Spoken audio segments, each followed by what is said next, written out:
अजितदादा पवारांच्याकडे दिलेला होता.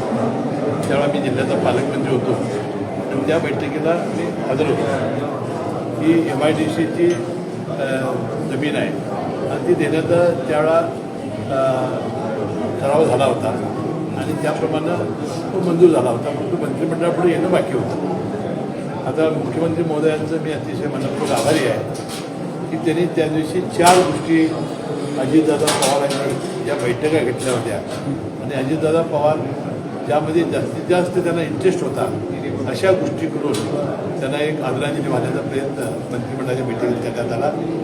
एक पुरंदरचं विमानतळ, पुण्याचं नवीन विमानतळ करण्यासाठी हुडकोकडून कर्ज घेण्याचा विषय होता. त्यानंतर बारामतीचं जे क्रीडा संकुल आहे त्याला 75 कोटीची कमतरता होती. ते 75 कोटी रुपये मंजूर केलं. विकासवाडीचं आंतरराष्ट्रीय दर्जाचं क्रिकेटचं जे स्टेडियम होतं ते त्यांच्या काळात त्यांनी निर्णय घेतलेला होता. त्याची कारवाई करण्याचा प्रयत्न असेल किंवा इंदापूरला जी शेती महामंडळाची जमीन होती ती MIDCला देऊन पुण्यामध्ये नवीन दुसरी MIDC अशा एक 4-5 चांगल्या गोष्टी त्या दिवशी अजितदादा पवारांच्या स्मरणात मुख्यमंत्री महोदयांनी करून एक चांगली आठवण आणि आदरांजली करण्याचा प्रयत्न केला. आणि त्यामध्ये कोल्हापूरचा एक नागरिक म्हणून तिथला एक लोकप्रतिनिधी मी मनपूर्वक आभारी आहे की हे आंतरराष्ट्रीय दर्जाचं स्टेडियम करण्यात आलं आणि जिल्हा नियोजन मंडळाचा मी मनपूर्वक आभारी आहे की त्याला अजितदादाचं नाव देण्याचा ठराव त्यांनी केला.